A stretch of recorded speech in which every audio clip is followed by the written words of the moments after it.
Hi everybody, this is Team Shawarma, and today I'm here to talk about the muscle up. I'm going to break down the slowest muscle up I have ever performed. It took me 1 minute and 48 seconds to go up and down. I think it was 55 going up and 53 going down, or it might be the other way around. I want you to learn how to perform a strict, controlled, slow, smooth muscle up, and this will be achievable if you apply the right strategies and the right technique. The muscle up does not need a lot of strength to be performed. Now you might think, what the hell, why is it called a muscle up then? Well, you can perform it with absolute brute strength, but it's going to be a sloppy one. If you have the combination of strength and technique, it's going to be a smooth ride. But yet, if your strength level is not extremely high, and with extremely high I'm talking about you suffer doing 10 pull-ups, but you're able to do 5 perfect pull-ups. You suffer to do 10 deep dips, but you're able to do 5 perfect deep dips. I think this is a minimal requirement, and it's not a high requirement. Like I said, the muscle up, and specifically the transition, which is what everyone suffers with, is a purely technical matter. And that's why I think it makes sense for me to break down the slowest muscle up ever performed, because that is real slow motion happening, and the strategies will become clear once I point them out. Now you can emulate whatever I'm trying to do here to see if you can get the muscle up, and I would suggest one thing. I've seen so many tutorials on muscle ups, and they will tell you, train your pull-ups, train your dips, train your pull-up. But what about the transition? How do you train for that? Now I have an extra tutorial just for the muscle up, where there's a chapter dedicated to the transition and one exercise that might help you become stronger for that movement. But I would not recommend using assistance bands. If you want to get the muscle up, practice the muscle up until you get it. You know, it might be sloppy in the beginning, but once you've figured out certain moments, certain heights of the pull-up, certain positions of the body, then you'll be able to fine-tune the movement so that you can perform it in a controlled manner and it looks smooth as butter. So let's check this muscle up out. Let's break it down. And let's see what you can find within this video that might help you perform a strict, controlled muscle up. Let's go. So, welcome to my channel. As you can see, I am absolutely trending. This is through the roof. You'll find the world's slowest strict muscle up right here. But if you're looking for other material, I have lots of other stuff. You go down here and I have my muscle up work, and I have different videos. And this tutorial specifically is a really good one. It has almost 30,000 views, and it has, I don't know, over 160 comments. And I would say half of them are of people saying, hey, thanks to this tutorial, I managed to do my first muscle up. So if this information is not enough for you to get the muscle up, check those videos out. They're really, really good. And I'm not saying it just because I made them, but they're good. So let's get started with the world's slowest strict muscle up. Right off the bat, you're gonna see me do something that might look different. So what am I doing? I'm dampening my calluses. Through muscle up practice, you're gonna get this holy, and I mean really holy callus. This callus is gonna support the whole weight of your body. Back in the day, it used to be big and it would get dry.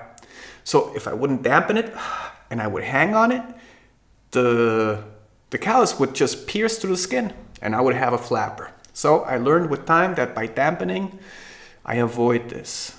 You might get to the point where this is necessary.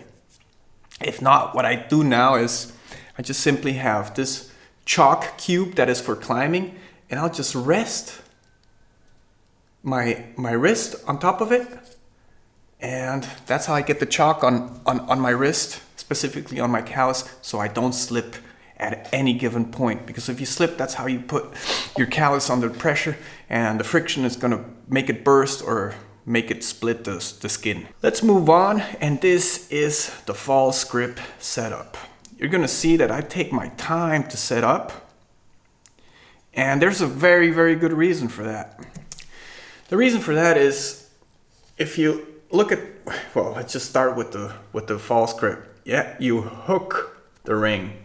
Setting up for the false grip is a really important part. I would say it's the most important part of the muscle up, because you're gonna be hanging from this point. Your hands will not be affected. Your fingers will not be stressed. Everything is going to happen hanging from the cup of the wrist while you're doing the false grip. So picture this, I'm hanging, going up the pull-up, going up the pull-up, going into transition, setting up for the dip. My hand never moved the position. It is fundamental for you to get the false grip right. Practice it, hang, do pull-ups with the false grip. You need to be comfortable in that situation, because that's the point of stress throughout the whole movement. Now let's keep going. You're gonna see that I breathe, I try to stay full of air, that way I can create infra-abdominal pressure. I exhale shallowly, and now you're gonna see me do another thing. Now this is a very advanced strategy. Did you see me lift up the sternum? Back in the day, I was reading a lot about Pavel Tsatsouline and his concept of strength, which I thought was really, really helpful in my endeavor. And he says that strength is basically not the result of muscle mass. So strength in Pavel Tsatsouline's work is defined as the ability of a muscle to create tension. And the more tension there's around the recruited muscle, the more blood there will be flowing into that muscle. And that's called strength irradiation. He uses an example. Let's say you do a chin-up. So you focus on the bicep. Well, if you contract your abdomen and you pinch your glute cheeks together, you're going to be irradiating strength into the bicep through the abdomen. Strength irradiation. It's a beautiful concept and it helps a lot. Why do I mention that in this context? Because while expanding the rib cage, my intercostal muscles, they release tension and allow me to compress in the back and therefore recruit more muscles for the pull-up. And when I reach a certain point, I compress on the posterior chain of my body and create tension in the intercostal muscles in the abdomen, and I pinch my glute cheeks together. You're gonna see this happening right now after I exhale. Exhaling, I'm gonna compress the abdomen and I'm gonna create a board-like stiffness throughout the major part of my thorax. So here, expanding, contracting the back, and now even the neck helps. That was intra-abdominal pressure, and it just helps me to not fatigue my arms during the pull-up. Now, I'm gonna reach transition soon, and I don't know if you noticed, but I locked my ankles together. There's a big reason for that. When you lock your ankles together, you create more infra-abdominal pressure, but on the lower region, and you create this space in the hip that will allow you also to compress the butt cheeks a little bit more. It's all about tension. And that way, I'm maintaining a straight line, which means I'm tense throughout the body. This tension will recruit and get more blood flowing and send it to the muscles I'm engaging. Now, I'm gonna reach the highest point of the muscle up. My knuckles will be facing each other.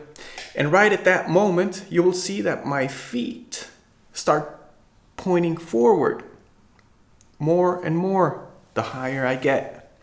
There's also a reason for that, but let's get to that point. One last thing I want to say about the positioning of your hands is that while you're hanging, your knuckles will naturally face each other. This has a purpose because that way you're compressing the forearm and you're irradiating strength upwards towards the shoulders and the lats. They face each other and you come up, you come up, you come up. At the highest point, they will face forward. So you can come forward and place yourself in the dip position. Once you're in the dip position, your knuckles will completely oppose each other. So remember this movement. You hang, knuckles inwards, they come forward at the top point, and then you're completely opposing the knuckles once you're in the dip position. So I'm high, and look, my feet start pointing forward. Now I created an angle at my hip, and this is so I can find the proper pivot point to set myself into transition. Let me explain this, answering a question I got in some of my comments for this video. They say, hey dude, why are you stalling during transition? And I'm not stalling during transition. You have to think of it as in this way. Muscle up has two planes of movement, vertical and horizontal. So the moment you reach the highest point of the pull-up, you're gonna be moving forward.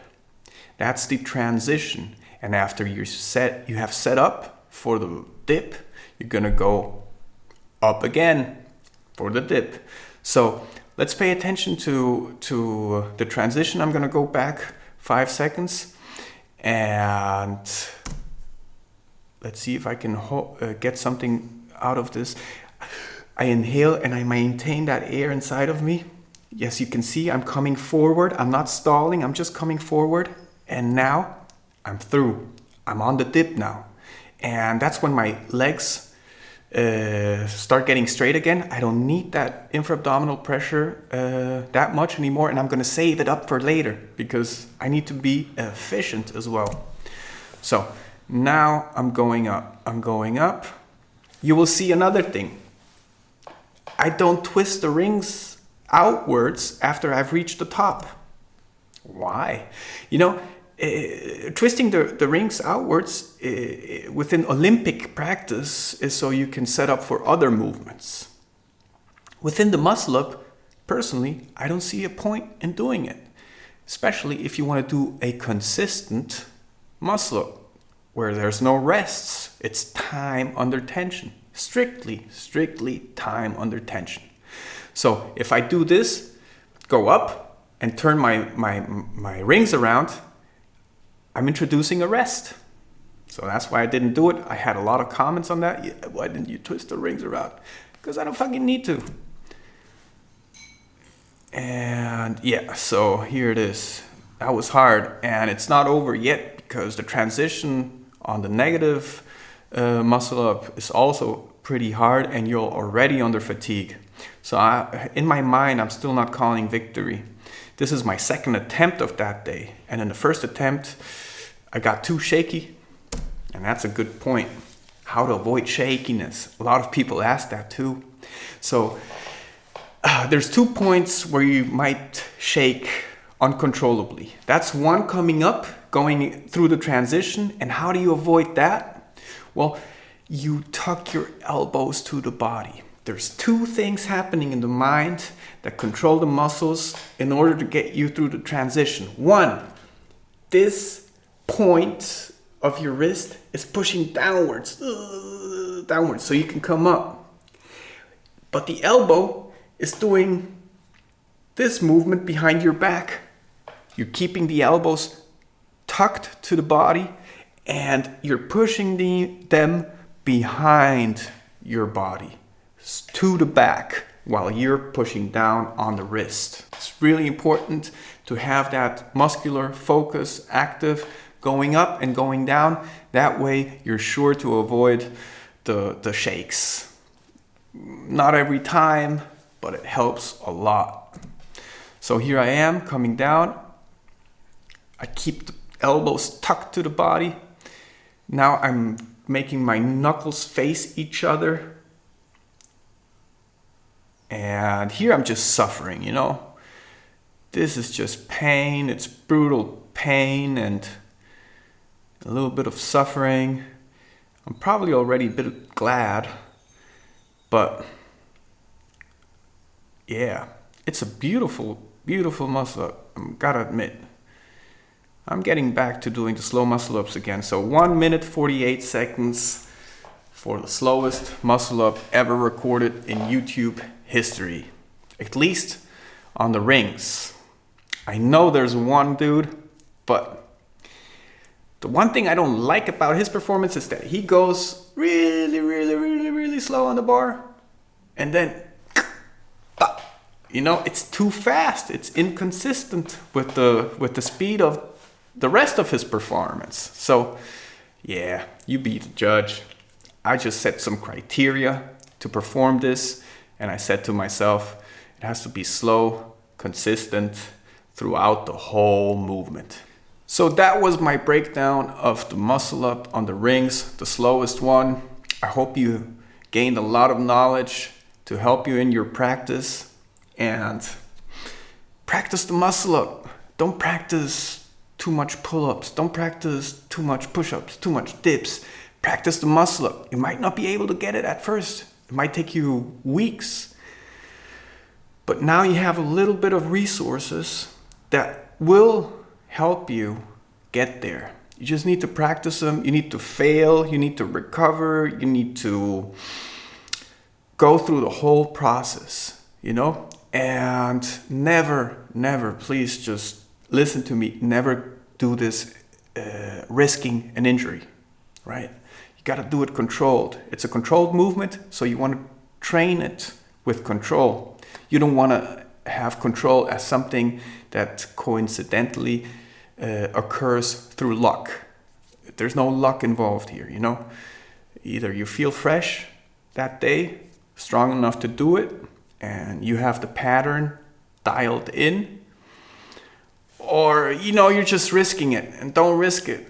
An injury is going to take you weeks to recover, and that's where the fun ends. I've never injured myself doing the muscle up.